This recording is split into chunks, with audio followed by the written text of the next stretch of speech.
il s'agit de l'étape de l'échange. Alors, l'étape de l'échange, rien ne change. Alors, avec les choses, la session, c'est la même chose. Mais la différence, c'est que l'étape qui va suivre d'abord, c'est présentation de la facture d'échange. Voilà. Tu viens d'avoir la facture d'échange. L'étape, session proprement dit, dotation complémentaire, sortie du bien, sortie des amortissements, le sort du compte supplémentaire, VSN, c'est la même chose. Rien ne change. Rien ne change. C'est la même étape. Mais seulement à la différence, il faut présenter la facture d'échange. Alors, la facture d'échange ici, on dit montant d'achat hors taxe de l'ancien bien. Le montant d'achat hors taxe de l'ancien bien. Tu mets son montant. Tu calcules la TVA dessus, tu vas trouver le montant TTC de l'ancien bien. Ça va?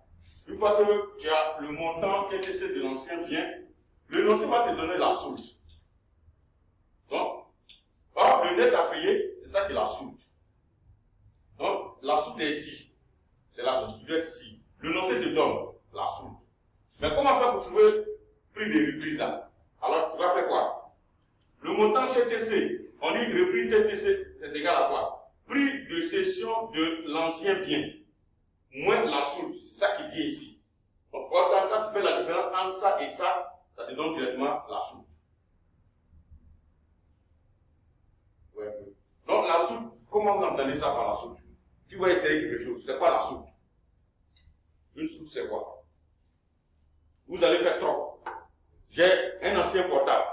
Je vais aller faire trop pour prendre un nouveau portable plus performant. C'est quoi on appelle la soulte? En tant que tu as déjà commencé à utiliser ton ancien bien, ton ancien portable. Maintenant, tu as eu un nouveau portable qui est plus performant que le téléphone que tu disposes. Alors, tu fais comment? Comment ça s'est passé? J'ai utilisé, supposons mon téléphone, je l'ai eu peut-être à 50 000. Et lorsque je suis allé faire l'achat, on m'a fait savoir que le téléphone, je dois l'utiliser pendant 5 ans. À 50 000, si je fais bien mon calcul, ça veut dire, chaque année, j'amortis 10 000. C'est pas ça? Donc, il me reste 20 000. Soit 2 ans pour amortir le bien. Et on m'informe que ce petit téléphone que j'ai là, il y a un qui est sorti qui est encore petit, mais plus performant. Au moins, il me reste combien? 20 000 francs pour amortir le bien. Mais l'autre téléphone, c'est là-bas. Donc, je prends mon téléphone et je vais chez le vendeur. Donc, je me présente. Il dit, ah, je veux le téléphone là. Mais moi, il va me dire, bon, le téléphone fait soit peut-être 70 000. 70 000. Il va dire, bon, d'accord, on va prendre ton téléphone. Moi, je vais prendre ton téléphone, mais il faut ajouter peut-être 50 000 francs sur ton téléphone, ou bien 40 000 francs sur ton téléphone. Ouais, un peu. Alors, ici, selon le cas, il vient d'expliquer. Qu'est-ce qu'est la soulte? Ça, c'est la soulte. La soulte, c'est le montant, ou du moins le chèque qu'on donne, on prend, qu'on ajoute sur notre ancien bien pour faire l'acquisition du nouveau bien. Donc, c'est ça qui constitue la soulte. Donc, voilà, la soulte, comme je le dis, c'est toujours un donné. L'énoncé va vous donner. Maintenant, l'autre étape encore que je voulais rajouter, souvent vous avez des exercices, et puis on vous dit que le comptable a passé les écritures. Le comptable a passé les écritures. Et le comptable passe les écritures, il met 521, il a débité, et il a crédité 241. Ou du moins, il a débité 241, et il a crédité 521. Souvent, il y a des exercices. Quand vous prenez même le document,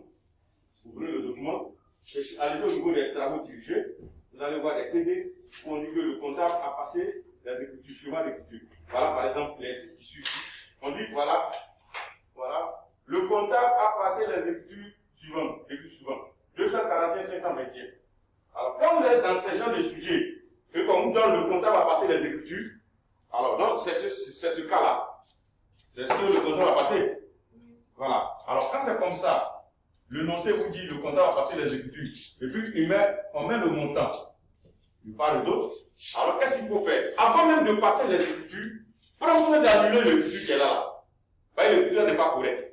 Donc le schéma d'écriture, quand vous prenez le schéma d'écriture de la session, vous avez dit que j'ai mis annulation de l'écriture. Je passe même l'écriture là. Schéma suivant annulation. de l'écriture initiale. Pourquoi j'ai fait l'annulation? Pourquoi? Parce qu'il n'y a pas de TVA. J'annule ça là. Alors, comment faire l'annulation? On dit, il faut affecter un signe moins devant les montants. Simplement, je passe même l'écriture que le compteur va passer dans mon schéma d'écriture. Et j'affecte un signe moins devant les montants et je mets suivant annulation de l'écriture initiale. Et j'ai fini maintenant, je mets dito et je vais passer l'écriture correcte. Cette fois-ci là, vous allez voir qu'il a le 44-31 dedans. Donc, vous dites que voilà l'écriture correcte. Maintenant, si dans un exercice pour que on passe l'écriture et puis il y a TVA dedans, n'annulez pas. Ça va? Ok. On va essayer de prendre un exercice pour étayer notre exercice. Notre cas là, on a l'exercice numéro 8. Alors, on dit dans la balance avant inventaire au 31/12e mois 2009 de la société Meneza, on a extrait les renseignements suivants. Donc, on avait tout. Et on demande, le poste matériel est composé de deux machines, la machine A et la machine B. La machine A a été acquise à la création de la société le 8e mois 2003 et est amortie suivant le procédé linéaire. 2005, autant pour moi. La machine A été échangée le 39 mois 2009 contre une machine C plus performante dont la valeur d'origine, la valeur hors taxe est de 54 millions. À cette occasion, la société a payé une soute de 43 millions 070 000.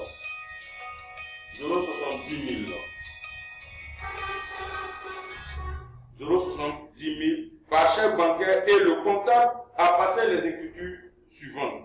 Ouais. Le bien B a été acquis le 1er 5e mois 2007 et est amorti suivant le procédure dégressive sur 8 ans.